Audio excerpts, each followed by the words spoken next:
Assalamualaikum warahmatullahi wabarakatuh. Salam sejahtera bagi kita semua. Shalom, Om Swastiastu, Namo Buddhaya, Salam Kebajikan. Halo teman-teman semuanya, gimana nih kabarnya? Semoga sehat selalu ya. Seperti yang sudah tertera di layar kalian, pada kesempatan kali ini saya akan menjelaskan mengenai apa sih pasar keuangan dan apa sih lembaga jasa keuangan itu. Ada yang udah tahu belum pengertian dari keduanya? Apa aja sih yang ada pada pasar keuangan dan kira-kira apa saja yang termasuk ke dalam lembaga jasa keuangan? Dan menurut kalian ada nggak sih hubungannya antara pasar keuangan dan juga lembaga jasa keuangan? Wah, banyak banget ya. Nah, beberapa pertanyaan tersebut akan kita bahas lebih detail pada video edukasi aku kali ini. Baik, sebelumnya kenalin dulu, nama saya Lestiani Cahyaningrum dengan nomor mahasiswa 228022410043. Saya merupakan mahasiswi Pendidikan Administrasi Perkantoran, Fakultas Ekonomi dan Bisnis, Universitas Negeri Yogyakarta, Angkatan 2022. Baik, sebelum kita mengulik lebih dalam tentang pasar keuangan dan juga lembaga jasa keuangan, sebelumnya apa sih tujuan dari manajemen keuangan sendiri? Di mana pasar keuangan dan lembaga jasa keuangan itu merupakan bagian dari manajemen keuangan yang cukup memiliki peran vital dalam suatu kegiatan usaha. Nah, adapun tujuan dari manajemen keuangan, yang pertama, pasti ingin memperoleh keuntungan atau laba. Kemudian melayani masyarakat, serta sasaran utama dari keuangan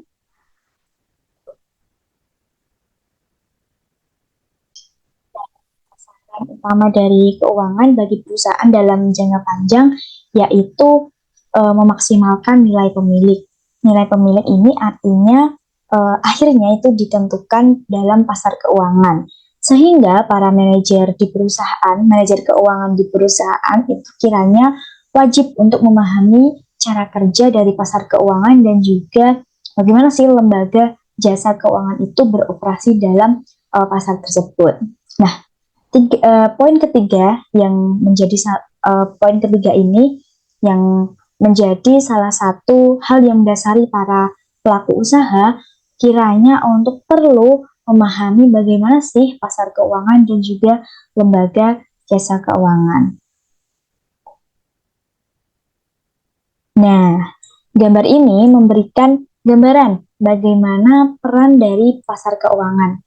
Dapat dijelaskan ya bahwa financial market yang berada di tengah itu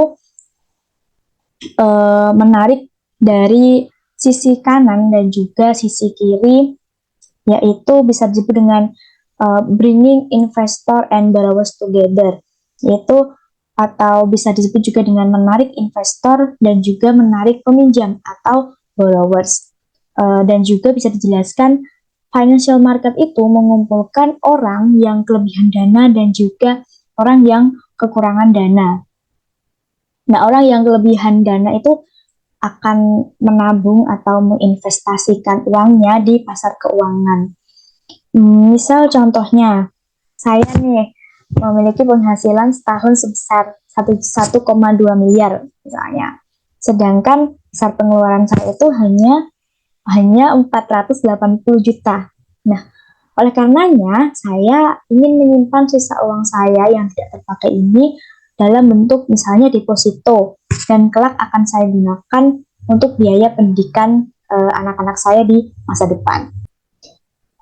Halnya seperti sebuah perusahaan, kita ambil contoh PT Cimori ya, yang memiliki kelebihan uang atau kelebihan keuntungan dan menginginkan sebagiannya itu untuk diinvestasikan dalam bentuk saham melalui pasar keuangan.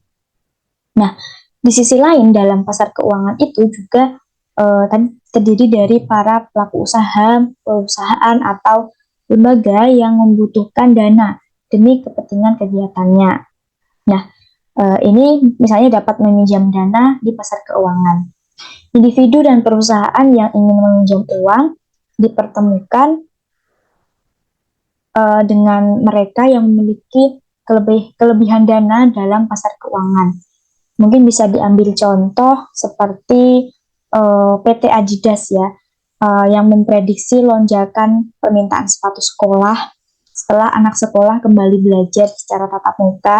Ini misalkan ketika pandemi COVID-19 telah berakhir diatasi. Nah, untuk mengantisipasi lonjakan permintaan tersebut, PT Adidas otomatis perlu menambah mesin, terus membayar lembur karyawan, dan juga membeli bahan baku dalam jumlah yang besar. Tetapi pada kenyataannya PT Adidas ini tidak memiliki kas sebesar yang diperlukan.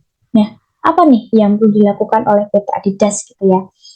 Ini salah satu solusinya yaitu perusahaan bisa mencari tambahan modal, tambahan dana dari pasar keuangan. Baik, pasar keuangan sendiri memiliki berbagai jenis yang juga melayani jenis pelanggan yang berbeda pula gitu ya. Nah, pasar keuangan dapat diklasifikasikan sebagai berikut. Yang pertama, ada pasar aset fisik versus pasar aset keuangan. Nah, pasar aset ini disebut juga dengan pasar aset real atau nyata yang merupakan pasar untuk produk seperti produk yang nyata gitu, beras, mobil real estate, komputer atau mesin. Sedangkan pasar aset keuangan berkenaan dengan saham, obligasi, wesel, dan juga hipotek. Jenis pasar keuangan yang kedua yaitu ada pasar spot versus pasar future. Nah, pasar spot ini merupakan pasar di mana aset yang dibeli atau dijual diserahkan dengan segera, dan sedangkan pasar future adalah pasar di mana partisipan saat ini setuju untuk membeli atau menjual aset pada tanggal tertentu di masa yang akan datang. Misalkan, petani dapat melakukan kontrak future di mana dia pada hari ini setuju untuk menjual 5.000 ton kedelai 6 bulan lagi dengan harga 6.500 per kilonya kepada pengrajin tempe.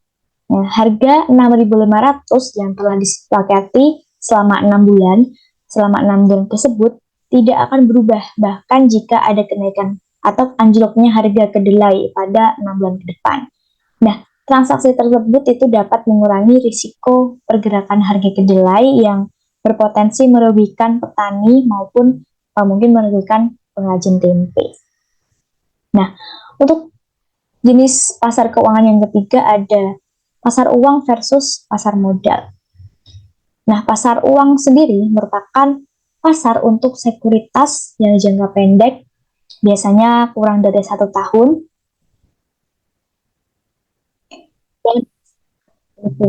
Nah, pasar uang berhubungan dengan kegiatan perdagangan, pinjam meminjam atau pendanaan jangka pendek sampai dengan 1 tahun dalam mata uang rupiah atau valuta asing yang berperan dalam transmisi kebijakan moneter dan juga pencapaian stabilitas keuangan dan kelancaran sistem pembayaran. Nah, instrumen yang ditransaksikan di pasar uang meliputi instrumen yang diterbitkan dengan jangka waktu kurang dari 1 tahun, instrumen yang akan jatuh tempo, sertifikat deposito, dan instrumen lain yang ditetapkan oleh Bank Indonesia. Perlu teman-teman ketahui sebagai wawasan, pasar uang terbesar di dunia ada di New York, London, dan juga Tokyo. Nah, sementara pasar modal merupakan pasar untuk saham dan utang dengan jangka menengah, yaitu dalam jangka 1 sampai 10 tahun atau jangka panjang lebih dari 10 tahun. Nah, contoh instrumen investasi jangka menengah dan jangka panjang itu ada saham, obligasi, reksadana, dan instrumen derivatif dari efek. Kemudian yang keempat ada pasar perdana versus pasar sekunder. Pasar perdana atau bisa disebut dengan primary market merupakan pasar di mana investor membeli saham dari perusahaan emiten yang saat itu dilakukan initial public offering atau IPO. Nah, emiten beserta perusahaan penjamin emisi efek melakukan penawaran atau penjualan saham perdana mereka kepada calon investor. Kemudian dana investasi maksudnya dari investor langsung masuk ke emiten dan digunakan untuk kepentingan ekspansi perusahaan. Nah, pada pasar sekunder, transaksi pembelian dan penjualan sudah tidak terjadi di antara investor dengan perusahaan, tetapi antara investor yang satu dengan investor yang lain. Nah, dalam hal ini, emiten merupakan pihak yang melakukan penawaran secara umum saja. Kemudian yang terakhir ada private financial market versus public financial market. Private financial market merupakan pasar yang transaksinya hanya melibatkan dua pihak. Transaksi pada pasar ini dinegosiasikan langsung antara dua pihak tersebut dan dilakukan berdasarkan kesepakatan mereka saja. Adapun pinjaman bank merupakan salah satu contoh transaksi private financial market. Nah, sebaliknya pada public financial market, siapapun yang memiliki uang untuk diinvestasikan dapat berpartisipasi untuk memberikan pinjaman atau berinvestasi ketika sebuah perusahaan bermaksud untuk meminjam uang atau menerbitkan sekuritas. Sekuritas yang diperdagangkan dalam pasar public financial market ini dimiliki oleh banyak perusahaan, sehingga sekuritas tersebut harus memiliki kontrak standar karena para investor tidak memiliki waktu dan keahlian ya untuk menegosiasikan kontrak yang unik. Kepemilikan yang luas dan kontrak standar menyebabkan sekuritas yang diperdagangkan di public financial market menjadi lebih liquid dibanding sekuritas yang dinegosiasikan pada private financial market. Kemudian selanjutnya dalam pasar keuangan terdapat tiga pemain utama ya yang saling berinteraksi. Antara lain pertama pihak peminjam, yaitu pihak yang memerlukan uang untuk mendanai pembelian mereka. Nah, peminjam sendiri itu terdiri dari perusahaan yang memerlukan uang untuk membiayai investasi atau membiayai ekspansi bisnis. Kemudian ada individu yang meminjam untuk membeli misalnya kebutuhannya individu tersebut, misal ingin membeli rumah, membeli mobil atau produk lainnya. Dan juga ada pemerintah. Kemudian pemeran kedua ada penabung atau investor. Nah, ini merupakan pihak yang memiliki uang untuk diinvestasikan. Nah, biasanya mereka merupakan individu yang menyimpan uang dengan berbagai macam alasan, seperti mengumpulkan uang untuk uang muka rumah, atau menabung untuk biaya kuliah, untuk kebutuhan masa depan anak mungkin ya. Dan juga perusahaan yang juga menyimpan uangnya jika perusahaan tersebut memiliki kelebihan kas atau kelebihan keuntungan yang perlu untuk disimpan untuk jangka panjang. Itu. Nah, pemeran yang ketiga yaitu ada lembaga jasa keuangan, yaitu pihak yang membantu mempertemukan si peminjam dan juga si penabung atau investor. Nah, lembaga jasa keuangan ini merupakan lembaga yang melaksanakan kegiatan di sektor perbankan, pasar modal, perasuransian, dan dana pensiun, lalu lembaga pembiayaan, dan lembaga jasa keuangan lainnya. Nah, selanjutnya kita akan membahas lebih jauh mengenai lembaga jasa keuangan. Nah, lembaga jasa keuangan merupakan badan usaha atau institusi di bidang jasa keuangan yang bergerak dengan cara menghimpun dana dari masyarakat dan menyalurkannya untuk pendanaan serta dengan mendapatkan keuntungan dalam bentuk bunga atau persentase. Nah, meski demikian, kegiatan usaha dari lembaga ini dapat berupa penghimpunan dana saja, menyalurkan dana saja, atau mungkin juga bisa keduanya sekaligus. Nah, berdasarkan jenisnya, lembaga keuangan di Indonesia itu terbagi menjadi lembaga keuangan bank dan juga lembaga keuangan non-bank. Dan akan ada penjelasan juga nanti mengenai OJK atau Otoritas Jasa Keuangan yang bertindak selaku badan pengawasan bank dan badan pengawasan lembaga keuangan non-bank gitu. Baik, yang pertama ada lembaga bank. Istilah bank sendiri berasal dari bahasa Italia, yaitu branco, yang berarti meja atau bangku.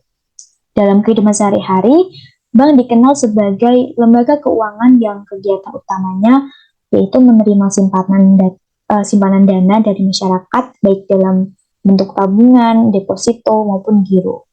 Selanjutnya, dana tersebut disalurkan kepada masyarakat yang membutuhkannya dalam bentuk pinjaman atau kredit, atau dalam istilah bank syariah disebut dengan pembiayaan gitu.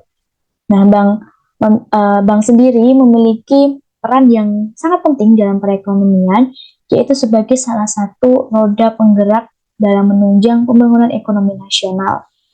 Bank dapat mendorong upaya peningkatan pemerataan, pertumbuhan ekonomi, dan stabilitas nasional ke arah peningkatan kesejahteraan masyarakat. Dapat disimpulkan bahwa fungsi utama dari bank yaitu sebagai lembaga keuangan yang menghimpun dana dari masyarakat dan menyalurkan dana tersebut kepada masyarakat yang membutuhkan. Nah, bank sendiri bisa dikelompokkan menjadi beberapa jenis, diantaranya berdasarkan kelembagaan dan juga kepemilikan. Nah, berdasarkan aspek kelembagaan, terdapat dua jenis bank, yaitu bank umum dan juga bank pengkreditan rakyat. Nah, bank umum merupakan bank yang melaksanakan kegiatan usaha baik secara konvensional maupun berdasarkan prinsip-prinsip syariah yang dalam kegiatannya memberikan jasa dalam lalu lintas pembayaran. Dalam menjalankan usahanya, bank umum menghimpun dana dari masyarakat dalam bentuk tabungan, deposito, dan giro, serta menyalurkan dana tersebut kepada masyarakat dalam berbagai bentuk pinjaman, seperti kredit produktif, yang biasanya terdiri atas kredit modal kerja, kredit investasi, serta ada kredit konsumtif, contohnya kredit kepemilikan rumah, KPR, gitu, terus kredit kepemilikan kendaraan bermotor, dan sebagainya. Nah, berdasarkan ruang lingkup usahanya, bank umum dapat dikelompokkan menjadi dua macam, yaitu bank umum devisa, yaitu bank umum yang memiliki izin untuk melakukan transaksi pembayaran dalam valuta asing. Contohnya ada Bank BNI, Bank Mandiri, Bank BRI, Bank BCA, dan Bank BI. Lalu ada Bank Pengkreditan Rakyat, BPR, merupakan bank yang melaksanakan kegiatan usaha secara konvensional atau berdasarkan prinsip syariah dalam kegiatannya, tidak memberikan jasa dalam lalu lintas pembayaran.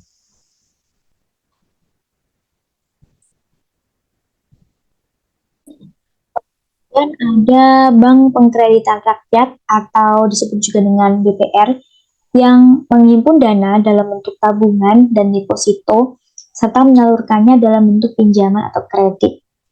Nah, dalam menjalankan usahanya, BPR tidak diperbolehkan menghimpun dana dalam bentuk giro, menjalankan usaha perasuransian, dan mengikuti clearing.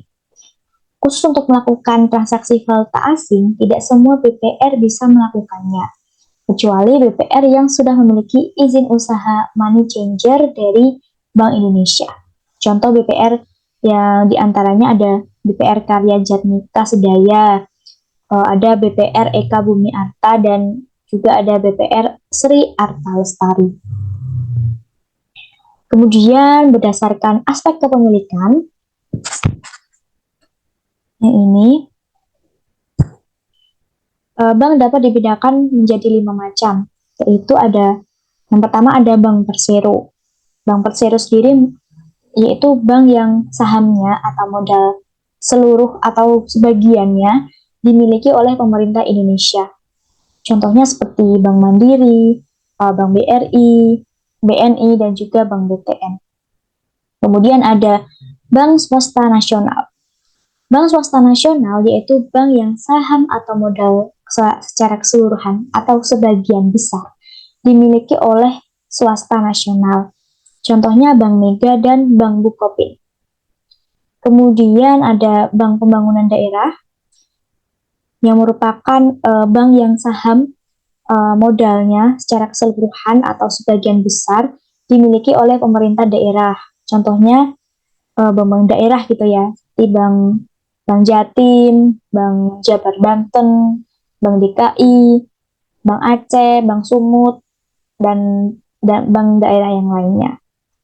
Kemudian ada bank campuran yang saham atau modal secara keseluruhan itu dimiliki oleh swasta nasional Indonesia dan asing. Contohnya seperti Bank Ciniaga, Bank Ans Indonesia, Bank BNP Paribas, Bank DBS Indonesia, dan sebagainya. Yang terakhir ada bank asing. Bank asing ini saham atau modal secara keseluruhannya itu dimiliki oleh asing, ya. Seperti namanya, bank asing. Nah, contohnya ini ada Bank of Tokyo Mitsubishi, ada Citibank, ada HSBC, Standard Chartered, dan sebagainya. Baik, selanjutnya apa aja sih produk dan layanan dari bank sendiri gitu ya. Baik, produk bank dapat dikelompokkan menurut kegiatan utamanya yaitu menghimpun dana dan menyalurkan dana.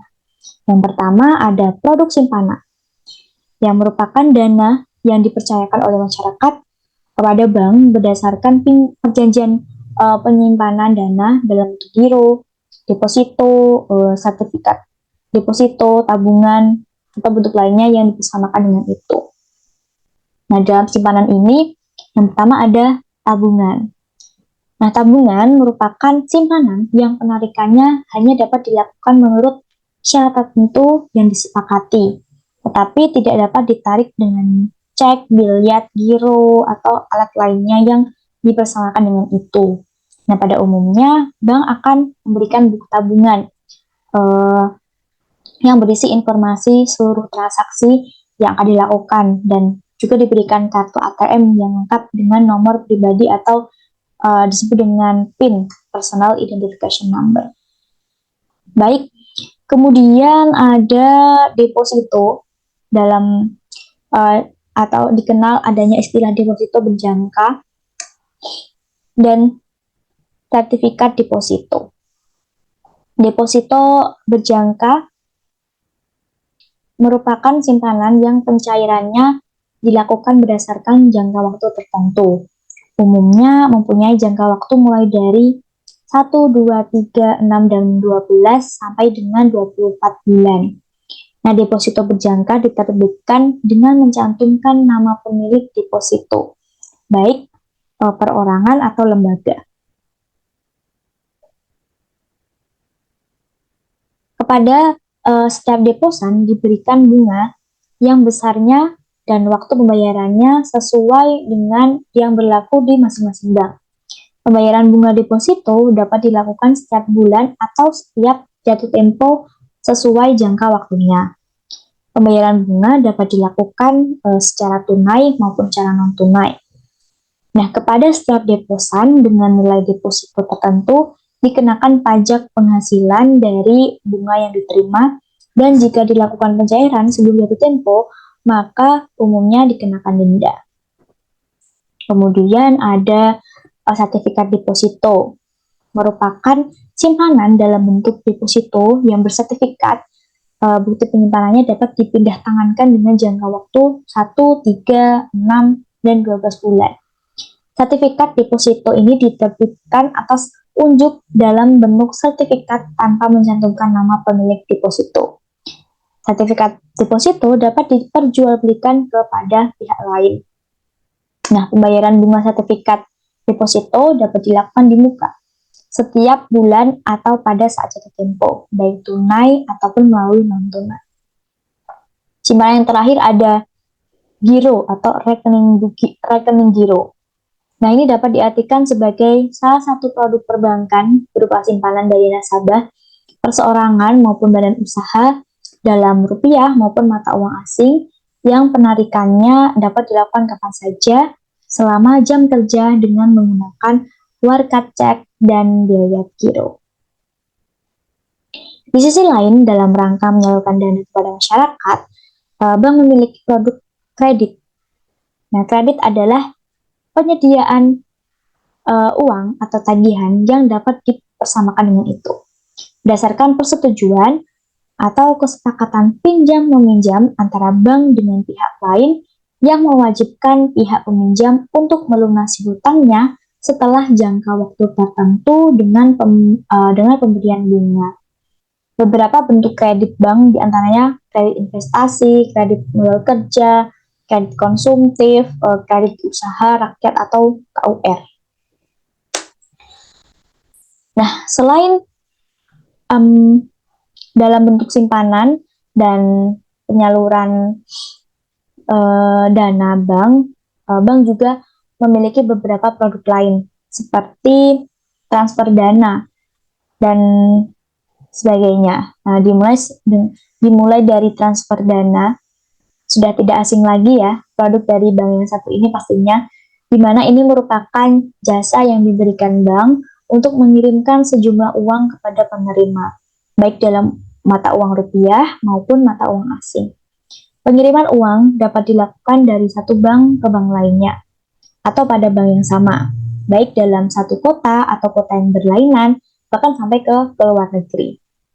Kemudian ada Safe Deposit Box atau SDP, yang merupakan jasa penyewaan penyimpanan harta, termasuk emas dan surat-surat berharga dari bahan baja dan ditempatkan dalam ruang yang kokoh dan tahan api untuk menjaga keamanan barang yang disimpan dan memberikan rasa aman bagi penggunanya.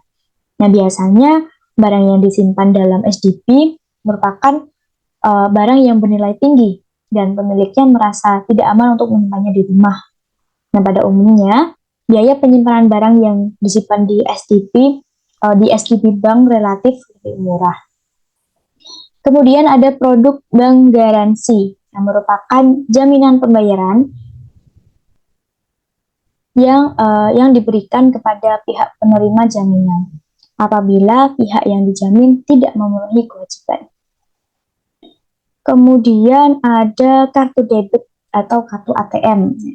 Kalau debit ini merupakan sejenis kartu plastik yang dapat digunakan untuk menarik uang tunai melalui ATM.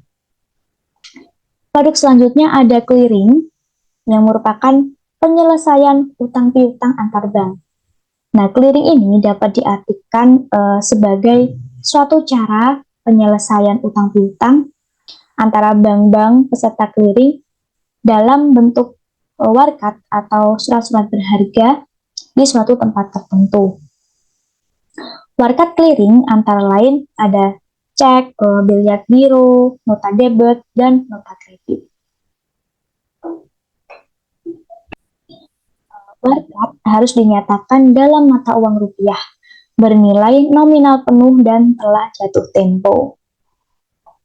Kemudian ada referensi bank. Nah, referensi bank ini merupakan keterangan tertulis yang diterbitkan oleh bank atas permintaan nasabah untuk dengan tujuan tertentu dan bersifat tidak mengikat, tidak menjanjikan, dan tidak memberikan jaminan. Referensi bank diterbitkan oleh bank atas dasar permintaan nasabah karena nasabah tersebut mempunyai rekening di bank. Nah, referensi bank ini biasanya diminta oleh perusahaan atau pelaku usaha untuk mengetahui kondisi keuangan secara real dari calon pelanggan, di mana si perusahaan dan calon pelanggan itu baru saja melakukan perjanjian dagang dan menginginkan pembayaran melalui kredit atau cicilan. Nah, dengan keterangan yang diberikan oleh bank melalui referensi bank bisa membantu memberikan bantuan kepada pelaku usaha untuk membuat keputusan. Nah, dan masih banyak lagi produk-produk lain dari bank. Nah, ini merupakan lembaga jasa keuangan yang kedua yaitu lembaga keuangan non-bank. Merupakan badan usaha yang melakukan kegiatan usaha di bidang keuangan secara langsung ataupun tidak langsung menghimpun dana dari masyarakat dan menyalurkannya kembali kepada masyarakat untuk kegiatan produktif. Nah, secara umum, fungsi dan peranan lembaga keuangan non-bank hampir sama dengan lembaga keuangan yang berbentuk bank. Nah, di bawah ini terdapat beberapa jenis atau produk dari lembaga keuangan non-bank. Yang pertama ada pegadaian. Nah, ini produk yang biasanya ada di hampir setiap daerah ya, yang merupakan usaha gadai gitu. Diartikan sebagai kegiatan menjaminkan barang-barang berharga kepada pihak tertentu guna memperoleh sejumlah uang dan barang yang dijaminkan akan ditebus sesuai dengan perjanjian antara nasabah dengan lembaga gadai. Nah, pegadaian merupakan lembaga formal di Indonesia yang berdasarkan hukum diperbolehkan melakukan pembiayaan dengan bentuk penyaluran kredit atas dasar hukum gadai. Nah, tugas pokok pegadaian sendiri adalah menjembatani kebutuhan dana masyarakat dengan pemberian uang pinjaman berdasarkan hukum gadai. Nah, tugas tersebut dimaksudkan untuk membantu masyarakat agar tidak terjerat dalam praktik-praktik lintah darat atau rentenir. Nah, selanjutnya, salah satu perusahaan pembiayaan yang berkembang pesat di Indonesia adalah sewa guna usaha atau leasing. Istilah leasing sendiri berasal dari bahasa Inggris, yakni to lease, yang berarti menyewakan. Perusahaan leasing di Indonesia disebut perusahaan sewa guna usaha. Sewa guna usaha merupakan kegiatan pembiayaan dalam bentuk penyediaan barang modal, baik secara guna sewa usaha dengan hak opsi maupun sewa guna usaha tanpa hak opsi.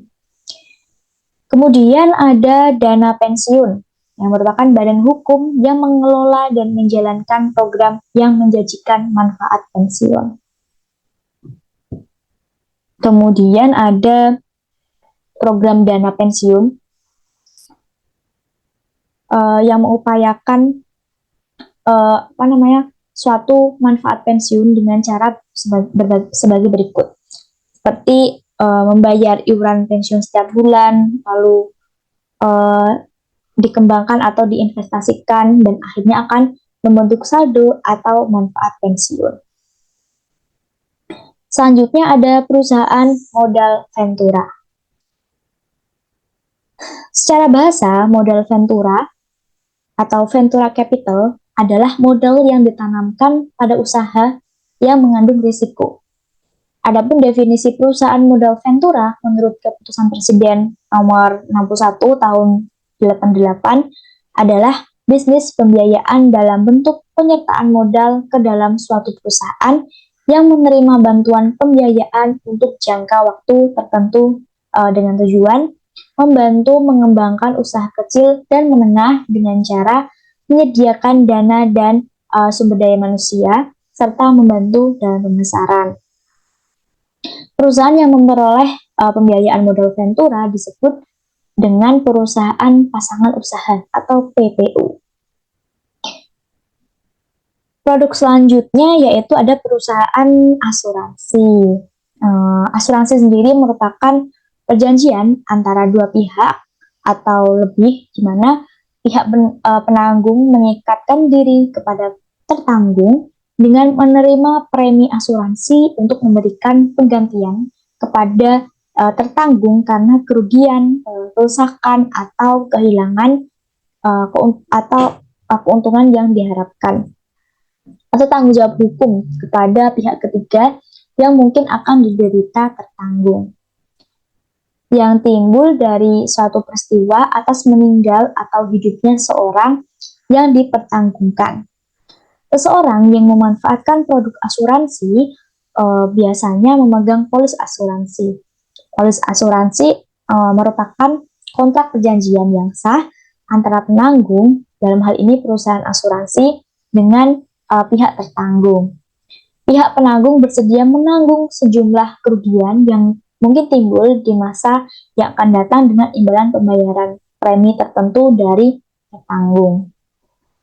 Kemudian ada perusahaan anjak piutang, merupakan badan usaha yang melakukan kegiatan pembiayaan dalam bentuk pembelian dan pengalihan serta pengurusan piutang atau tagihan jangka pendek. Tagihan jangka pendek suatu perusahaan dari transaksi perdagangan dalam atau luar negeri.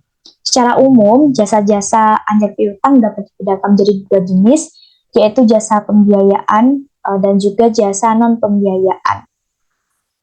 Adapun kegiatan dari perusahaan anjak piutang meliputi pengambil alihan tagihan suatu perusahaan dengan fee tertentu, kemudian pembelian piutang perusahaan dalam suatu transaksi perdagangan dengan harga sesuai kesepakatan, dan mengelola usaha penjualan kredit suatu perusahaan, yang berarti perusahaan anjak piutang dapat mengelola kegiatan administrasi kredit suatu perusahaan sesuai dengan kesepakatan yang telah ada. Nah, berikut ini merupakan fungsi dan peranan lembaga keuangan non-bank. Yang pertama yaitu menghimpun dana dari masyarakat yang kelebihan dana. Kemudian membantu dunia usaha dalam meningkatkan produktivitas barang atau jasa. Kemudian memperlancar distribusi barang atau jasa dan mendorong terbukanya lapangan pekerjaan. Baik, selanjutnya sampai pada pembahasan yang terakhir, yaitu OJK atau Otoritas Jasa Keuangan. Nah, OJK ini dibentuk untuk menghadirkan lembaga yang mampu menyelenggarakan sistem pengaturan dan pengawasan terhadap keseluruhan kegiatan sektor keuangan, baik perbankan maupun lembaga keuangan non-bank. Nah, apa sih OJK itu? Nah, OJK itu merupakan lembaga independen bebas dari campur tangan pihak lain yang mempunyai fungsi, tugas, dan wewenang pengaturan, pengawasan, pemeriksaan, dan penyidikan terhadap keseluruhan kegiatan di dalam sektor jasa keuangan, baik dari sektor perbankan, pasar modal, maupun sektor jasa keuangan non-bank seperti asuransi, dana pensiun, lembaga pembiayaan, vintage, dan lembaga jasa keuangan lainnya. Nah, bagaimana sih peran OJK dalam pasar dan lembaga keuangan? OJK sendiri berfungsi untuk menyelenggarakan sistem pengaturan dan pengawasan yang terintegrasi terhadap keseluruhan kegiatan di sektor jasa keuangan. OJK sendiri memiliki visi menjadi lembaga pengawas industri jasa keuangan yang terpercaya, melindungi kepentingan konsumen dan masyarakat, dan mampu mewujudkan industri jasa keuangan menjadi pilar perekonomian nasional yang berdaya saing global serta dapat memajukan kesejahteraan umum. OJK memiliki visi mewujudkan terselenggaranya seluruh kegiatan di dalam sektor jasa keuangan secara teratur, adil, transparan, dan akuntabel. Kemudian, mewujudkan sistem keuangan yang tumbuh secara berkelanjutan dan stabil, dan melindungi kepentingan konsumen serta masyarakat. Nah, OJK sendiri bertujuan agar keseluruhan kegiatan dalam sektor jasa keuangan itu terselenggara secara teratur, adil, transparan, dan akuntabel. Kemudian mampu mewujudkan sistem keuangan yang tumbuh secara berkelanjutan dan stabil, serta mampu melindungi kepentingan konsumen dan masyarakat.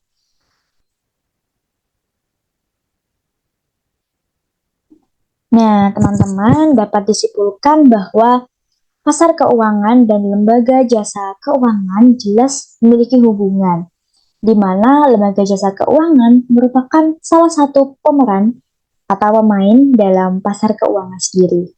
Nah, dengan adanya lembaga keuangan, yaitu lembaga keuangan bank dan lembaga keuangan non-bank, serta adanya peran OJK dan juga adanya pergerakan pasar keuangan yang efisien, dapat mengalirkan dana dari pihak yang memiliki kelebihan dana ke pihak yang membutuhkan dana untuk investasi, atau melakukan kegiatan bisnis yang mendukung pertumbuhan ekonomi secara keseluruhan. Nah, berikut merupakan beberapa referensi yang saya gunakan dalam pembahasan kali ini.